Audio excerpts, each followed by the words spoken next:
So how many offers do you have now? I have at least 200 offers.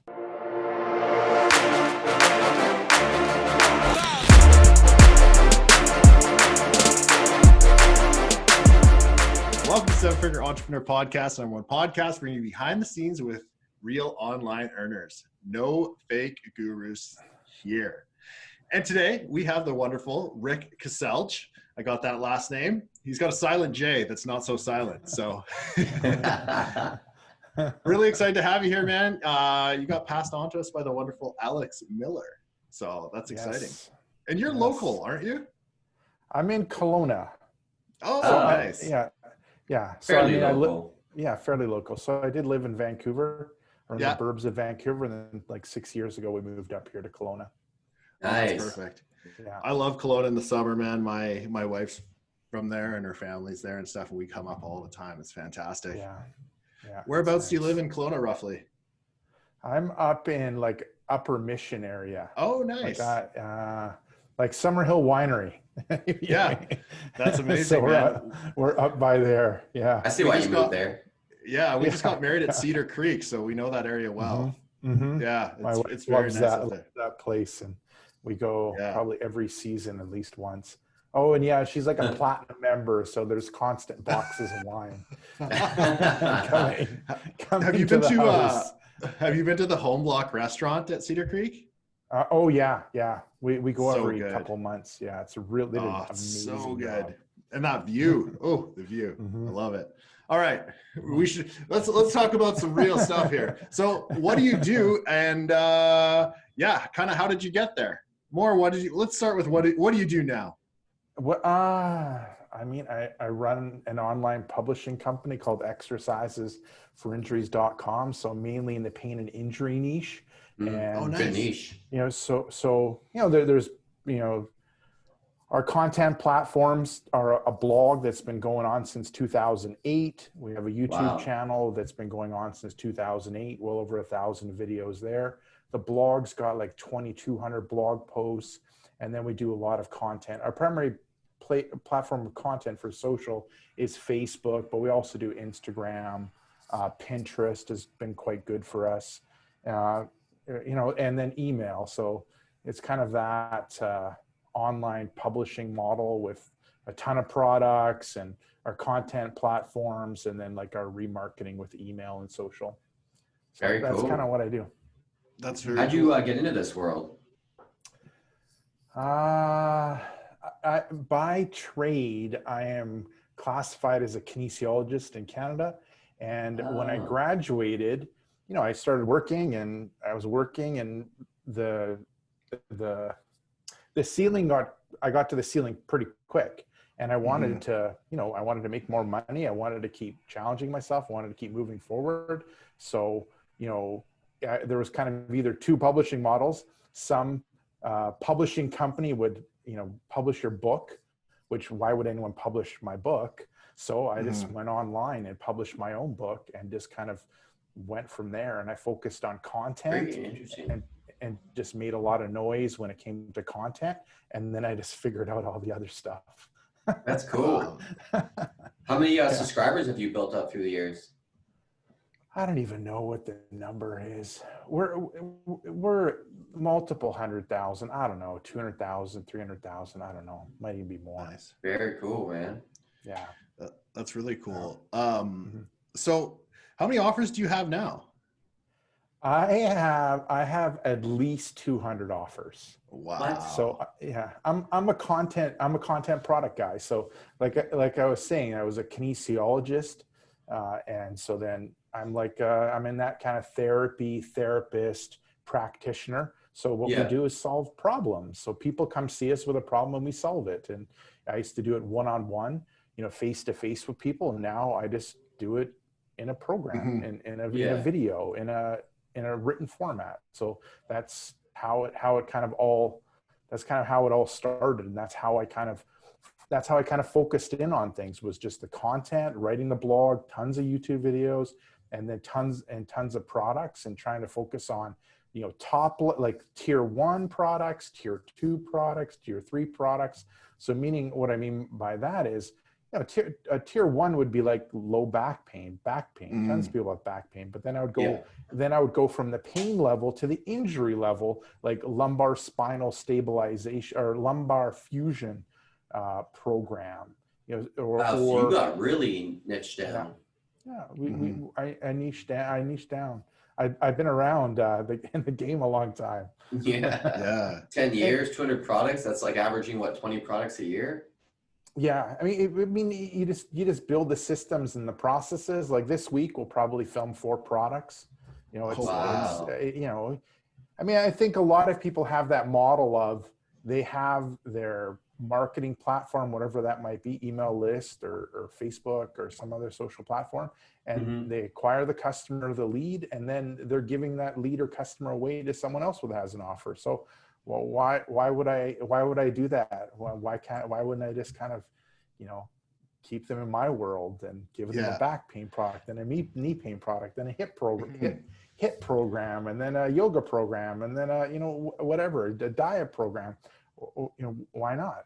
And then totally. The affiliate offers are kind of icing on the cake. They're not, I'm not dependent upon it. I'm not chasing the next affiliate offer to promote. It's kind of like bonus. Yeah, that's really cool. Do you like the like which tier product do you like more, the precise niche down one or the bigger one to the masses? Well, I like the niche down one because I find it more intriguing and interesting because I'm kind of like a researcher, kind of reader, studier. So I mean, a lot of times what would happen was a client would come see me for an issue, and especially if it was kind of challenging, then I would go off and like research it and like go in the journals and go on the internet and find things and try to find a program or put something together that would work for them. That kind of interests me and that kind of challenged me. So the more niche down, the better is what I like. What I quite enjoy. Interesting. Yeah. Has there been any like niche down ones that really surprised you? Like that ones that just kind of like took off or? Well, it's one. Well, yes and yeah. I mean, there's been 2. Like I was saying, I've been in this forever. So when I started out, I had a program, and I still have that program, and I think we released it like 2008. Maybe 2008. It was called Scapular Stabilization Exercises, which is a kind of it's like a rehabilitation term. So I had that exact domain and a program that matched up to it. So this was way back when exact domains would rank really well on Google. So the program would rank really well on Google, and I would get a good stack of sales from that exact domain. I mean, it was neat because what would happen would be people would go to the physical therapist or whoever they saw, and they'd be told like, hey, you need to do some of these exercises, and they would go to Google and they type that exact same thing, and the product would appear on number 1.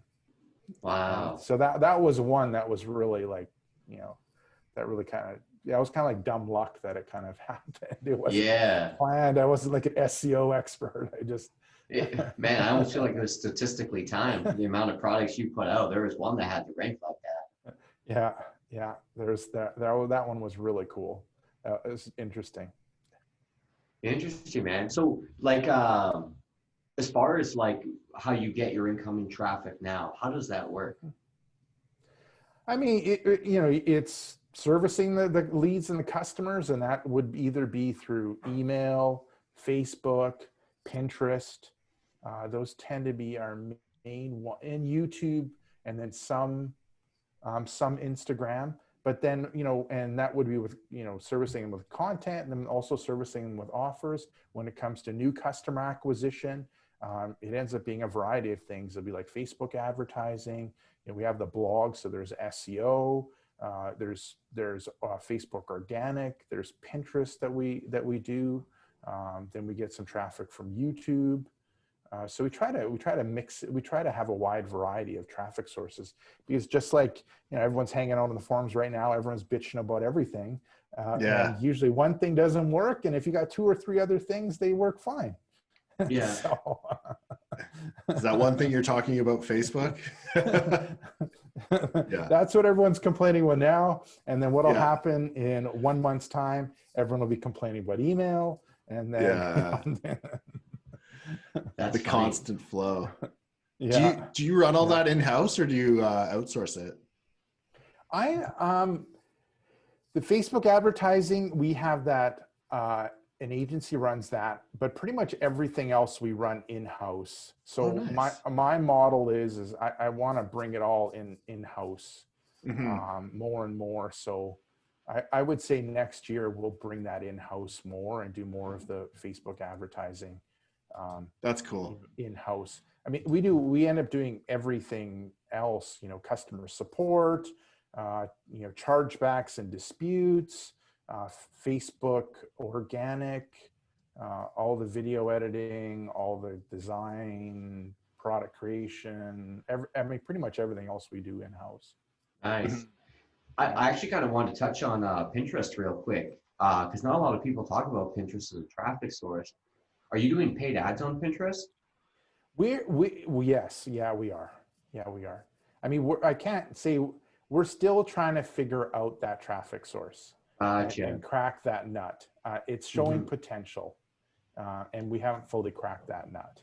But I've definitely heard of that before. Yeah, I actually heard a friend of mine. She was telling me that she got really consistent on posting on Pinterest, and like a lot of her stuff started getting like became viral in some respects.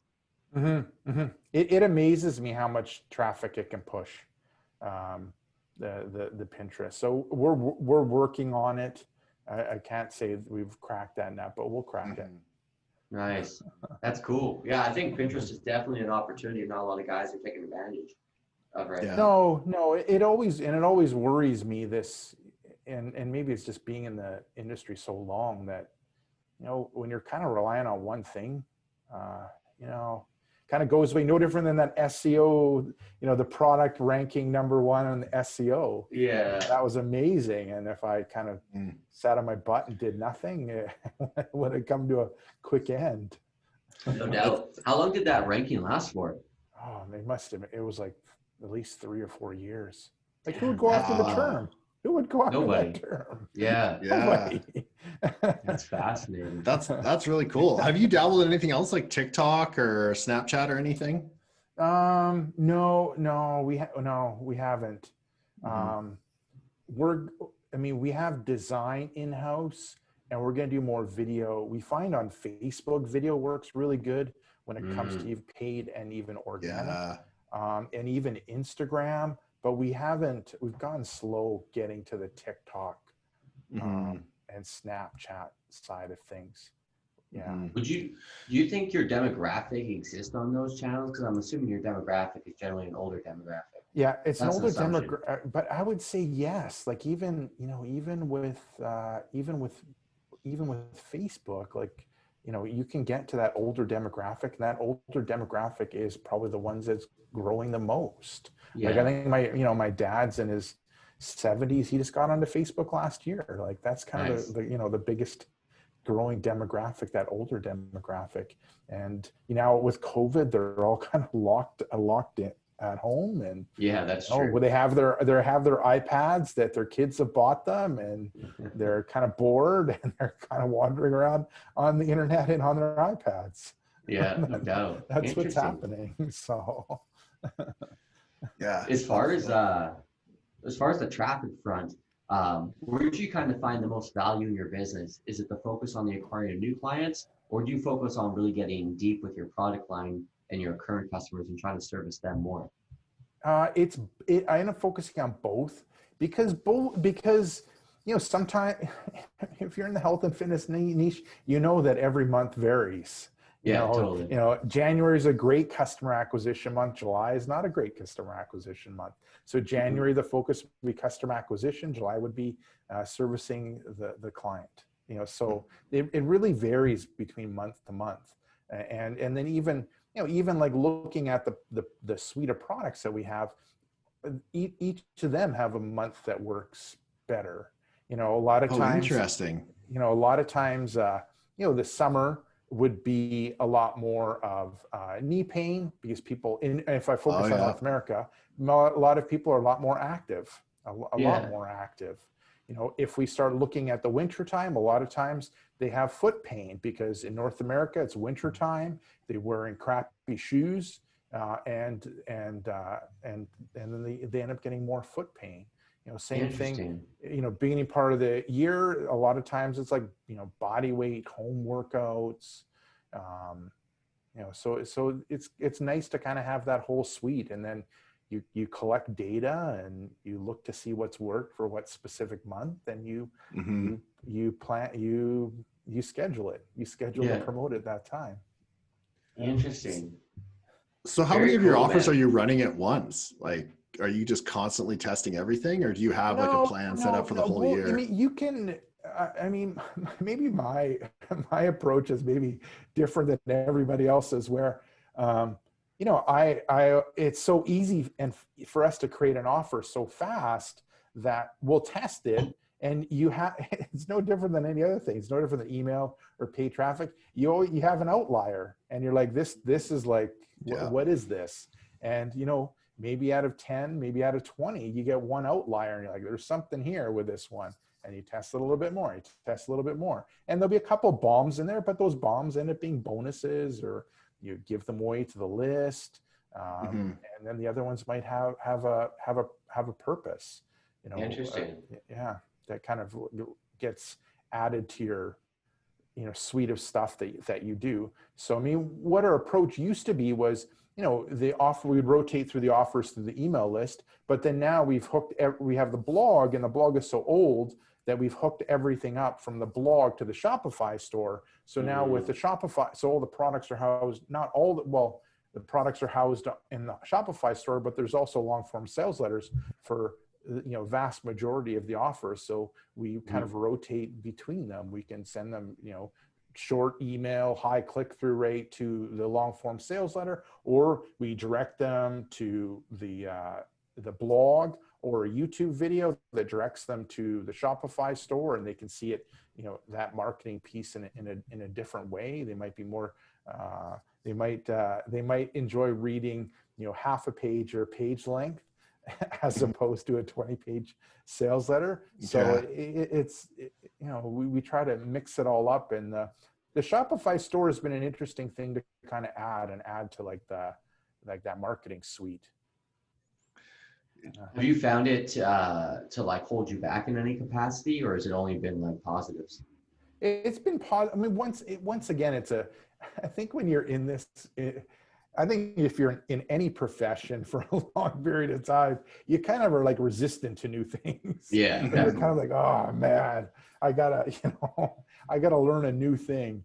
And that's kind of how Shopify is. It's like, this e-commerce thing, and learn the e-commerce platform and the lingo and the app. So there is resistance to kind of like learning something brand new, but you know, you see the benefits. You can see, you know, you test and you get data back and it looks good. You invest more and bring more of the team into it. You build it up, and I'm quite optimistic. It's looking good. I'm really happy with it, and we'll just keep rolling out more and more. So I'm assuming that's different from like a different payment processor than your like long form sales letters and stuff. Yeah, it's okay. Yeah, gotcha. Cool. Yeah, I think all of us, I think most of us have a story where, you know, you get a merchant account shut down, and you freak out, and you make sure that never ever happens again. So I had that happen once, and man, I am never having one payment processor ever again. So we protect, you try to protect yourself. So you have like Stripe, PayPal, Shopify, ClickBank, you might have some other networks, but we try to, you know, protect ourselves with having a wide variety, you know, just in case if one goes down. So we can also like click things over. Pivot quickly. That makes sense. You just need one account shut down. I remember when we got our account shut down, I pretty much hired a lady to call every day the merchant account their risk department and get a hold of somebody in the risk department. And it took her like 6 weeks calling every single day for someone to finally pick up the phone. Wow. Did you end up getting that account back, or was it too Oh far no, we gone? lost the account, but we got the money. We got That's good. because they had a hold back for 6 months until a lot of the chargebacks ran through. Yeah. And this was when I think I might have had like one chargeback a month, and I hardly even knew what a chargeback was and why anyone would ever perform a chargeback. I had no idea. And we just had one really bad month, and you know, risk management from the merchant processor came down on us, and you learn. Yeah. You That's funny. That's a world that's like in some ways like been intimidating, because I feel like there's so much I don't know. And I have friends that they have like all sorts of corporations, all sorts of merchant accounts. I don't know how you're set up, but it seems like, because, you know, for people who don't know, they can basically hold on to your money. The money that you charge customers goes to your merchant account, and they hold on to it. So you could be in a place where you have all these customers that you've sold product to, and theoretically you got paid, but you actually didn't receive a penny. Well, I remember when it happened to us, where I'm sitting there and I'm looking at the bank accounts, I'm looking at the merchant, and I'm seeing money go in to the merchant processor, but I'm like, I'm not seeing it going to the bank account. Like, what, you know, what's going on? And you call the customer support, and of course they're frontline customer support. They don't know. So you call again, hopefully you have someone that's a little bit more experienced and know, then you call the third time, and then they direct you to risk management, and hopefully someone in risk management lets you know what's going on. And then you're like, most likely not. Then they're like, yeah, it's okay. We'll keep processing your payments. We're just not going to pay you for 6 months. It's like, oh man. So it was a frantic 2 weeks, but it's all part of, it's business, and it's all part of the game. And for sure, it is a big learning curve to go through. What going back to your products, you kind of alluded to a process you have for making products. And we know some people, they've spent years or like a year putting a product together. Could you kind of walk people through the process of how you go about building a product so quickly? I think it comes back to the therapy background. You're answering someone's question. And I try to think like, okay, could my mom and dad like do this program? Like, would they understand it, or making it way too complicated for them? And when I started out, the programs used to be monstrosities. Like, I mean, if you remember like 10, 15 years ago, the products were monstrous. They're huge. Now people want a single solution, really detailed solution on what they for them. So like, you know, what I would look at, so there ends up being a couple things, you know, a question that someone's asked me, and if it's been repeated a number of times, then that's a good sign. Or, you know, let's say I've sent an email out, and there's a certain email that's done really well. That might be a sign of something that needs to get done. Or if there's some content that we put on social organically that just is an outlier again, it's like, I don't know what's with this, but there's something there. It could be Facebook, it could be Pinterest, you know, it could be YouTube, one of those outliers. And we'll take that information, and then we'll create a solution. And it would, you know, it would be simply, you know, a simple thing is like, okay, I wake up in the morning and I'm tight and stiff. What can I do about it? And it's like, okay, great. Here's like a 10-minute routine that you can do in your bed that's going to help loosen your joints, relax tight muscles, and energize you for the start of the day. And that's it. You've solved that basic problem. I like this real-time copywriting. What's up? I said, I like this real-time copywriting. I feel like you've done this before. Yes. How much do you charge for something that simple? Because like most of the stuff I see is priced fairly highly with like multiple upsells and stuff like that. But it's like full courses.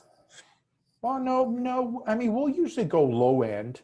I mean, it depends on it. I mean, we'll go low end to test it. We might go under 10 to test it.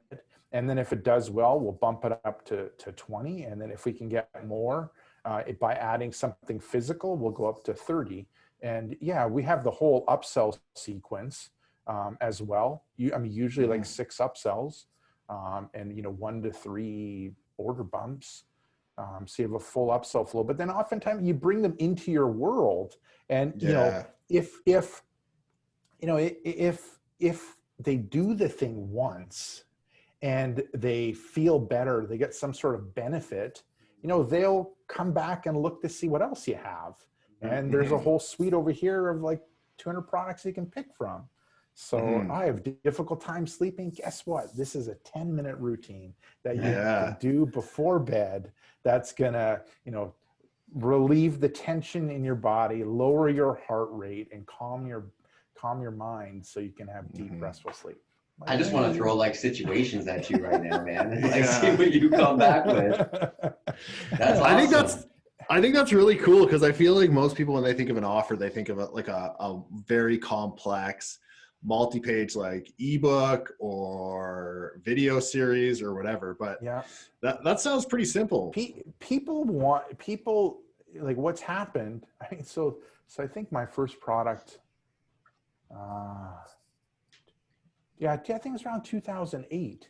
So you've seen the trends, and people want like a quick, so they want to solve a specific problem that's done quickly, and that's what people want now. And then so you're kind of like, okay, you got a $10 front end, but then in the upsell flow, I can take all the products, 50 of the products, and bundle it up and send and sell them that on a USB key that can get delivered to their door, and that can be sold for $200 to $300.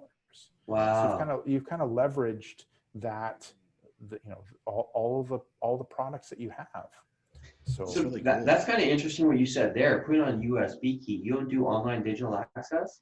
I think from our data, I find it's like 50%. 50% want digital, 50% want something physical. Wow. It's and it might just be my demographic, which is a little bit older. But are you kind of like a 50+ demographic? Yeah, we're in the 50+ demographic. It's no different than Amazon. Like they all of them have Prime, and they want something in the mail to kind of justify their purchase, and having something sent in the mail. That's what I think it's swung. Like I think years ago, it was so cool to have everything digital, and then now everyone's computers are completely clogged with all these digital things that they bought. So they kind of swung in the middle with things. And hey, I understand the digital thing is so much easier to do the digital side of things. But then when you add the physical, you decrease refund rates, you decrease chargeback rates, you've occupied some place in their home. So there's benefits. It's harder to charge back if you physically send them something, correct? Correct, because they have to send it back, and you have the tracking number. You have the tracking number, and you can, so like with us, with the chargeback things, once again, you start having chargebacks, and then you go to the thing called Google, and you're like, well, how do you fight a chargeback? We didn't know anything. There was like services or companies that you could hire to do that. We just kind of figured it out. So now we have a process where there's like, we'll fight every single chargeback. We will send a 15-page report to the bank fighting that chargeback. I'm sure that's just processed and documented though, right? Oh, it's all processes and documented, and but if you've sent them the tracking, if they have a tracking number and it's been delivered, it's hard for them to fight that. Yeah, that makes sense. That's genius. What would you say is your success rate on fighting chargebacks? 60-70%. So pretty strong. That's good. Yeah. I mean, it all depends on what they're fighting for, but it's definitely above whatever company or whatever external company that we would do. Mm-hmm. Yeah, definitely. Very cool. Better and faster. That's really interesting. One thing. Go ahead. Yeah, go for it. No, go for it, Tyler. I was gonna go off topic. Oh, were you? Yeah, go ahead. I was just curious if so I'm still hung up on this, like the cheaper sort of offer idea, which like I love. do you know how much your customer's worth, give or take, in like a year, or your lifetime value of a customer? I don't know year. Lifetime values. But we know 90 days. We kind of focus in on 90 days. But you come from a Facebook ad background, so you're looking at a CPA and you want to hire a CPA. And I'll play more of the longer game. You know, I might have a 25 or 50% ROI on the front end, and I can make it back in a month or 2 months, and they can come into my magical world of products, and I can keep solving their problems. Nice. That's cool, man. Yeah, I think I was just more curious, like if the value of a customer coming in on a cheaper offer like that versus the value of a customer coming in on something a little bit more higher end. Oh no, if it's higher end, they're worth way more. So if they come in through a supplement, like a trial supplement or 3-bottle or 6-bottle, they're way more valuable than someone that's come in on a $10, $20, $30. Okay, gotcha. $30 offer. Yeah, That makes sense. Definitely. Do you do a lot of supplements? Yeah. What kind of supplements do you guys deliver? We do. I mean, all of it's complementary to what we have. So we needed to do. We needed to add something that's more expensive to kind of as an extension model to the business. So we have like joint support and immunity and fish oil and collagen and I think there's 10 of them. Yeah. So we added the supplement business to the. That's really cool. Gotcha. That is super cool. And that's just how things are trending. If you look at the top 10 list of ClickBank. Yeah. Do you guys just white label them, or do you come up with your own formulas? Yeah. Yeah. Cool. I mean, we would like to formulate, because there's so much more that we can do if we formulate on our own. You can just do so much more when it comes to the copy and the stories. Yeah. But to start off, once again, just like lean and fast and quick. Yeah. And that's what we'll do with the white labeling. Because sometimes it's different when we just kind of create a product internally. So we'll create a product internally, we'll test it digitally, then we'll see if we can get a higher price. Maybe we'll add a physical component to it. So that's one thing. But with supplements, going out there and ordering $5,000 supplements or 5,000 bottles is like, once again, when you throw away 1,000 or 2,000 bottles, you get, you don't want to do that again. No, it hurts. It hurts. Yep, it hurts. So what's your suggestion? Do you just buy like 100 and see what happens, or how do you generally approach testing supplements? We'll do, I mean, if we can get 100, we'll test with 100. I mean, first we'll test with a complementary product. Now there's so many more supplements on ClickBank. We'll just test a supplement. So if turmeric does great, mail out for it 2 or 3 times, then we can order 100, 500,000 bottles to test on our own to see if we can get similar results. Maybe it's just something that resonates with our audience, and if they're going to buy it from another vendor, or if they're going to buy it from a supermarket, like, why not just buy it from us? So it's kind of taking that data, that email data, and seeing if you can see any trends. I remember, oh my gosh, it might have been 7 years ago. There was like 3 AB programs, and I mailed for them, and every single time they did great. So it's like, okay, let's just make our own. So we just made our own AB program, and we still promoted those other 3, but now we have our own. Nice. Very cool. What do you guys do much where you go out there and look for affiliates to send you traffic? If so, can you talk about that a little bit? Affiliates have become, I mean, when I started, affiliates were the main, like that, and SEO were the main traffic sources. Now affiliates are less of, they're a smaller part of the business. So, Mhm. we'll, I mean, we'll, I mean, we we'll say yes to the traffic, and a lot of times what we'll do is, once again, we have 100 offers. I mean, and a lot of people will see them or see an email or see it on our blog or on the Shopify store, and then they'll want to promote it. But if it does only okay or good for us, it's just not going to work for an affiliate.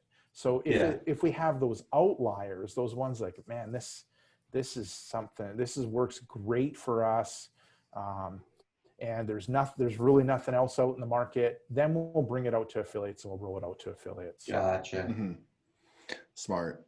Is it, do you find it hard to keep affiliates around? I've heard that it's been kind of an issue with some of the other ClickBank dudes. Are just like, affiliates are so unreliable. They're just always chasing the next product, which I understand on some levels. But do you find that challenge too? And if not, how do you keep them around? Oh yeah. They are. I mean, once again, they are a traffic source. They're not the traffic source. So but affiliates are motivated differently, and it is hard, and it's hard to get the attention of the guys and a few of the gals that can really drive a stack of traffic. It's difficult to get their attention. And if you have something where the numbers look really good, then you can get their attention. But there's a lot of medium and smaller affiliates that, when you kind of add them all together, it's a good amount of traffic. Totally. One some of the best advice I ever got was from Scott Rierick, and he said, think about your traffic portfolio as a portfolio, kind of like a stock portfolio. He's like, you wouldn't buy all the same stock. He's like, because then, your traffic's very up and down. You'd want to have diversity in that portfolio. And that's something that's definitely paid off dividends for me, just having that, because Facebook prices drop, but then, Bing prices shoot up, or vice versa. But there's always a couple things that are working for you. So you're never you're never missing out. Yeah. I mean, exactly. And I mean, we've built, we've built like an affiliate department, and that's what they do, is outreach to affiliates and service the affiliates. Nice. And, bring offers to them. And then, the big guys and gals, you just have to have the good numbers to bring, to bring it up to them. You can't bring every offer to them, but when you're like, okay, hey, this did great to me, send it to your test segment. If the numbers work great for you, awesome. Yeah, totally. Mm-hmm. Very cool, man. Yeah. Go ahead. Do you guys outsource, or do you have a lot of outsources, or is your team all local to you? No, my model, most of my team's in the Philippines. So we have about, we're at about 40 people in the Philippines, and probably another 10 people in North America. So we're about a team of 50. And like I was saying, my vision of the business is to kind of bring it all internal. And then even with the Philippines team, we've been able to train them up so they work 24/7. So we always have staff on whatever time of the day it is, and that it's worked great. So trying not to, we have done the contracting out, but we do less and less of it, and we try to bring it in house more and more. You just have more control over it. You're kind of building a business instead of kind of helter-skeltering a bunch of parts together. And then if you need help, you go to Google, you buy a course, you send someone to a course, or you hire a consultant. They give you feedback, and that's worked good for us. Yeah, that's awesome. You made it really simple like that. It's very logical what you said, but like the actual practical application, like you can figure out almost how to do anything online these days. A couple Google searches. Like my son's like 12. So he was really into trampolining. Really, we had got a trampoline. So he watched, I don't even know how many hours, like 100 hours of trampoline videos on how to do tricks. You go to one course. and then so he also like joined the snowboard team this year, Well, no one's ever heard of him, but he really liked it, and he probably watched like 100 videos or 100 hours of videos on YouTube, and then all of a sudden he shows up, and they're like, "Who in the world is this kid?" Yeah, you can learn anything on YouTube. Yeah. I still do it. I still go as well and look at it and look at YouTube and get the answer, and it's incredible. It's it is amazing incredible. how much information is at our fingertips. Yeah.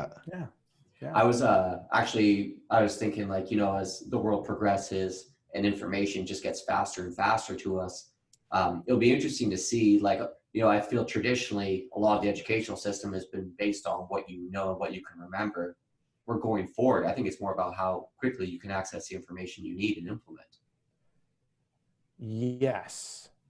Because the information's there. You don't need to remember it, but as long as you know how to access it and use it, then you're just as good, or you can be just as good as the person who solely focuses.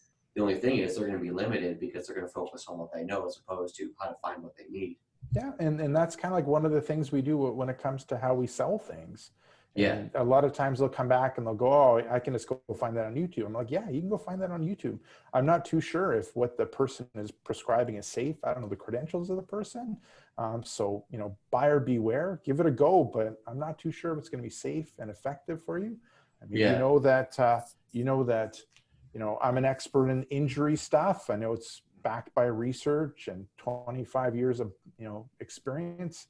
So you just leverage that because it's a common complaint, not a common complaint, but a common thing that people say, "Yeah, I can get on YouTube." I'm like, go for it. But yeah, no doubt. Buyer beware. I don't know who's giving you those exercises. I wouldn't trust their reps and set scheme. I wouldn't trust their technique. Mm-hmm. That's funny. And that kind of goes with the like answering those specific questions. Yeah. Like, and now I was thinking about this on the weekend. It perplexes me why these guys do these advertising courses, Facebook ad courses, and they're these monstrosity courses. And I don't want to sit down and do a 6-week course on blah, blah, blah. Like, man, I graduated college like years ago. I don't want to go back to college. I don't know why they just don't do small programs that solve specific issues. Like, I'll buy a $10 program or $20 program on, how to get your ad account back. That has a 5 or 10 minute video. Then upsell me to whatever. Upsell me to the big package and the coaching. So it perplexes me why other areas haven't done that. Like, solve a specific problem, like a really detailed problem. Go deeper than just that one thing. You can upsell them with everything else. Yeah, no doubt. That is interesting. I think a lot of people are always so concerned about building enough value into the program that they're selling. Like, they'll be like over 80 hours of content, whatever it is. But like, I think what you raise is a very valid point. Because like you said, like, I have courses that I haven't even gone through because I'm like, when am I going to find 80 hours to go through this? Well, I remember, like, I think you make the newbie mistake. You go to, like, let's say you go to TNC and you actually attend the conference, and you get like, I don't even know how many hours of it. It's like 4 days.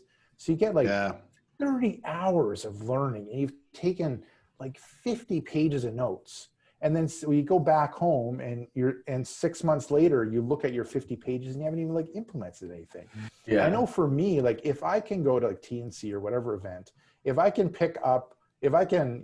reconnect with somebody, meet someone new and pick up a nugget that impacts my business. And a lot of times it's like a darn subject line, or it's like a darn, I remember I was at an event and it was like, I don't know, baking soda is doing good for me. And I don't know why baking soda is doing good. And I'm like, okay, great. And I went home and I wrote a couple emails about baking soda, and they did great. Yeah. It made my trip interesting. Well. So that's kind of my thinking now. Yeah. I love the nuggets. I feel like the nuggets have been like a huge key to my success on stuff. Oh, yeah. Yeah. Those are the one simple trick.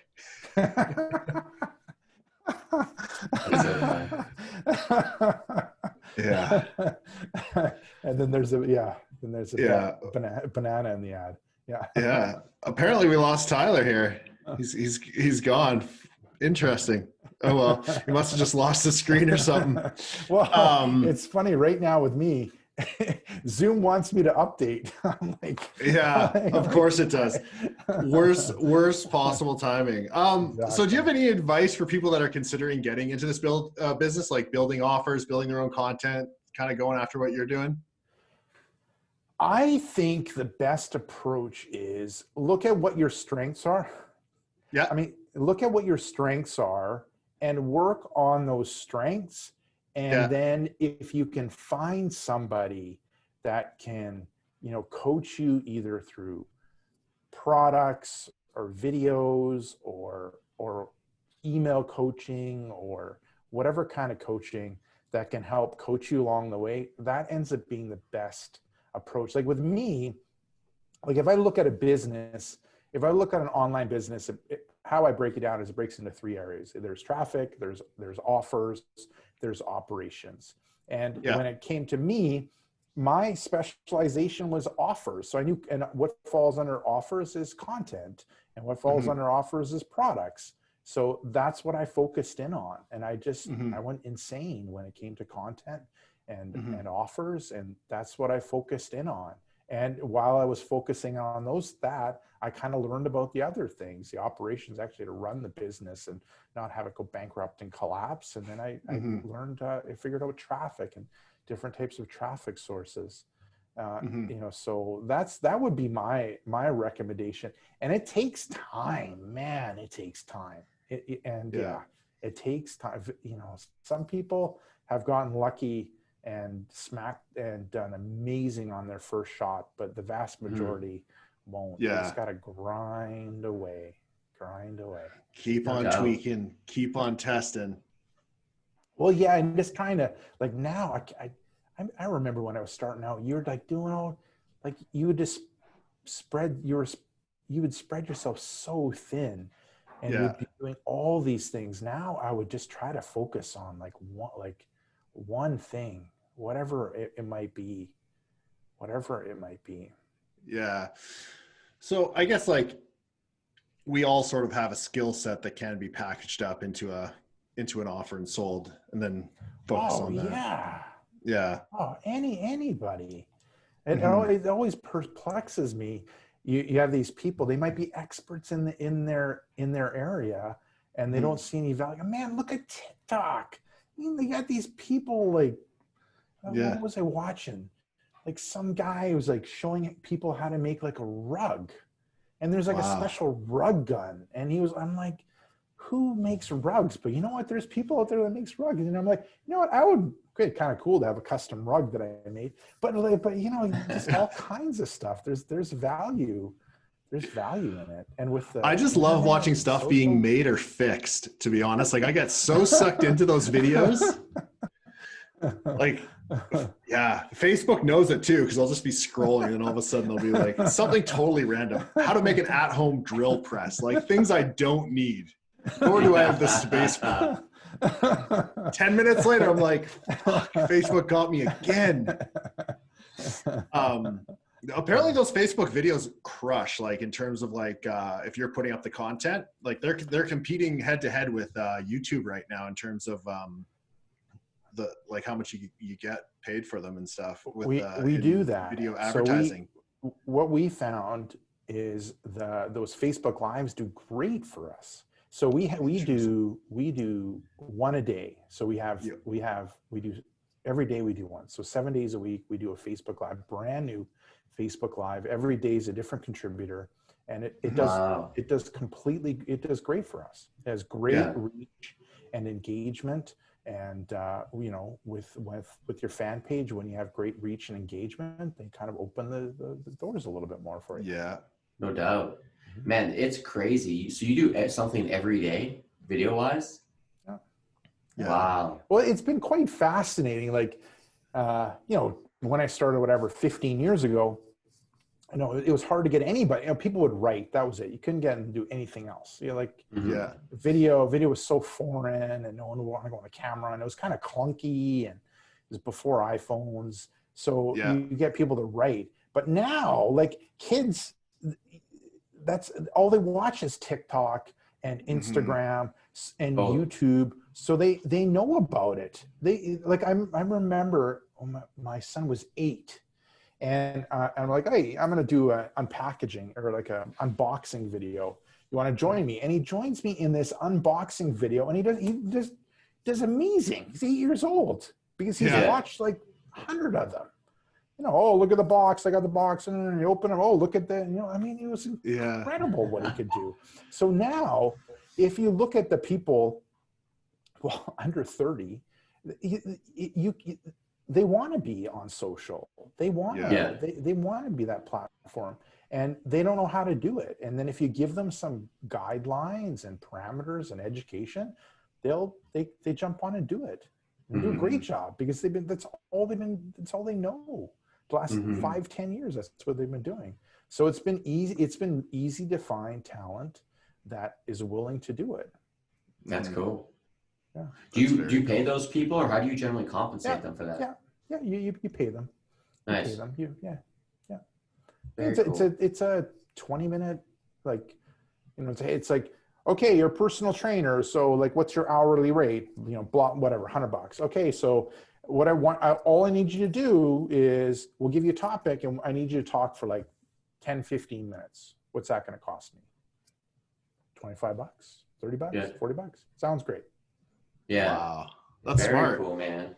Yeah. You know what I love about the daily thing? We have friends that they do like a weekly webinar, and their whole thing was like, we just want to make it like a TV show. People tune in every week, 6 o'clock on Fridays or whatever it was. They do Fridays, but another day of the week. And it's done great for them. Every time they launch a product, you know, they always do super well. And even on some of these weeks, they're like, I just made an extra 50K today. I just made an extra 70K today. But it's because they're just their audience, they're just so used to giving value and building that more or less that relationship with their audience, that when it finally comes time to, you know, have something they can buy, they do so. So it was like, it's an incredible learning lesson, just how important it is to like cultivate the list and the customers you already have. I mean, definitely.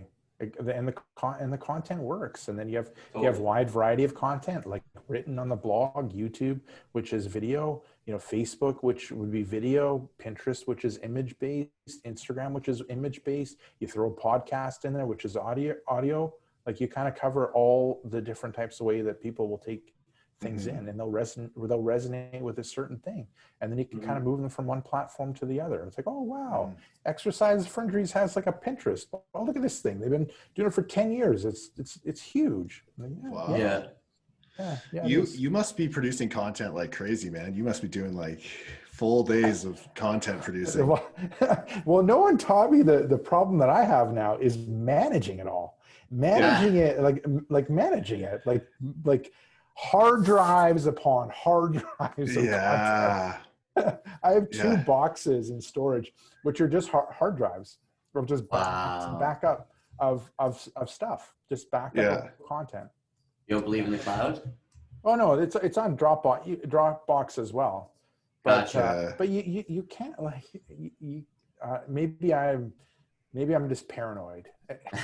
No, you're probably. I don't trust that. I don't trust that shit either, man. I don't trust it. So it's like, well, it's, you know, it's on the cloud. It's in boxes in the garage, and you know, there's been times I've had to dig it up. You know, so it's just like traffic sources. You got to get them all. You got to get the Google Drive, the Cloud Drive. You got to get Amazon. Yeah, you got to do it all. Yeah, that's funny. Yeah, and then the cool thing with the Facebook Lives, what we found was, you can take those Facebook Lives and then you flip them into a watch party, and and Facebook will push it. It'll make it. It'll be like the number 2 type of content they'll push on to somebody. I mean, they'll put the live number 1, but number 2, they'll do the watch party, and it'll take over their feed. And then the stats that you get from the initial live will carry on to the watch party. So if you've done that watch party, if you've shown it for like 2 years, every week or every 2 weeks, all that data gets carried over. And of course, you know, the view, you know, more views and likes and comments are going to, well, the likes and the comments don't come over, but the views will carry over. Yeah. And then Facebook will push it more. Yeah, and then you can remarket those views, and genius, man. just Yeah. the circle of internet life. Well, yeah, and you just don't find stuff like that in a course. No. Yeah, no doubt. No, it's a little You stuff. gotta It's stare at the conversations data, like you gotta this, test stuff. for Yeah. sure. Because And they then don't know it's do- the trend. Yeah, they're not That's gonna why do it everyone trustworthy. should subscribe to our YouTube channel. And Oh, it's been great. We went up to the ski here, Big White, and I was walking my dog. I listened to the interview with Alex. It was great. Nice. It's amazing. Oh, awesome. You know, Yeah. how well she did. And then yeah, I think the one before, the fellow that does email out of Florida, that was really cool. I mean, Oh, Jalen. I just, you know, like I said, I see one or two nuggets. I'm like, okay, what's your engagement sequence? Okay, I'm gonna give that a go. So, Yeah. Very cool, man. I'm glad to hear that. And then, dude, that's awesome. and then Meredith. I listened to Meredith. I mean, Meredith's a beast, tons man. of great. Yeah. There's tons of great nuggets in that one. Like Totally. if you're playing it in the background, you're gonna miss it. Yeah. That's the thing, man, with YouTube. Like, I try to play stuff in the background sometimes, and I'm like, I can't do this. I just gotta watch it, like, be fully dedicated to this, or I'm gonna miss stuff. There's just I can't do the multitasking like that. I'm not very good at it. One thing I kind of want to test or ask you about, because I'm sure you've tested a million times, price points. Mm-hmm. Do you have certain price points that are your default price points depending on what you're selling, and then you have your upsell structure in there too? Or do you kind of just test everything as it goes and see what comes back in real time and adjust? Or how do you normally approach it? Usually it depends on the purpose of the product. You know, so if it's like a single product that has a single video and with components, it might be in the $10 range. If it's a multi video program, it might be in the $20 range. If there's phases, we might get in the $30 range. And then if there's physical, then we can charge more. You usually can charge like in the $20 or $30 range. And I'm talking the health and fitness kind of niche. Yeah. You know, I can, with pain, that tier 1 pain, like back pain, knee pain, elbow pain, that general pain level, that'll be in the 20 range. If I go one level deeper, like plantar fasciitis, patellofemoral pain syndrome, iliotibial band syndrome, then I can go higher. Then I can go in the 30 range for that, because it's a level deeper. It's a little more of a specific. But once again, it depends on the purpose of it. Like for me internally, I'm not. It's part of the system. It's part of the. There's some emails that we send out. We don't expect to make any revenue. It's more just making aware of a variety of content that we have. So it might be a roundup. We don't expect to make any revenue off of it. But then there's emails that we want to make revenue off of. So it really, it's a mixed bag, because we try to have that whole free all the way up to I have a hard drive, like a 1 terabyte hard drive passport. So people can buy all my injury products, all the injury and pain products, and it gets put on that hard drive, and I mail it to them, and that's like $352. Gotcha. So that's kind of one way how we can kind of increase the value. Get that higher price point. It's difficult to sell on the front end, but you sell it on the back end, and if you can, if you make a couple sales, it swings things forward. But once again, it depends on the traffic source. If it's like internal, or if we're looking at an affiliate traffic, or if we're looking at paid traffic, Cool. Well, at least it gives a good outline, $10 to $30 kind of an overall approach. Well, yeah, and then then you collect the data, and if you're looking at the numbers, and you're like, it's got like 11% conversion rate. I'm like, well, I think we can charge more. If it's 11%, we can double the price. And then it's again, then it goes down to like 5 or 6 internal traffic. And then then I guess it resonates with the list, and we can charge more for it. And you're kind of like, okay, it still did good. Okay, let's add a DVD, or let's add a manual, or let's add something to it, and see if we can increase that conversion rate, or if we can increase that average order value. Mhm. Yeah. That's awesome. Yeah. Very cool, Yeah. man. It's, yeah. Very cool. Awesome, man. Yeah. If anyone wants to get a hold of you to run your offers or even ask you some questions, I don't know if you're open to that or not, but sometimes people are. What's the best way to do so? The best way is just to go to exercisesforinjuries.com, and then Mhm. you kind of see everything there. I mean, you see the blog, so you can see all the, and then you go to a little thing that says store, and you can see all the offers that I have. And then if you just reach me through customer support, they'll get it. They'll get it Cool. to me if there's any Perfect. specific questions that Yeah. people have. Yeah. Awesome. Well, I really appreciate your time today. Okay. Yeah, it's great to meet you. You It's bet. been fun. Yeah. Yeah, we'll see you guys up in Kelowna. Yeah. Big white season. Yes. Snowboarding. I can't wait. Yeah. All right. Looking Thanks forward to everyone that. for listening today. For everyone watching, please do not forget to subscribe to our YouTube. And for everyone listening, please give us a 5-star review on iTunes, Spotify, or Stitcher. All right, guys. We will see Thanks, you. guys. Thanks. Thank you. Later.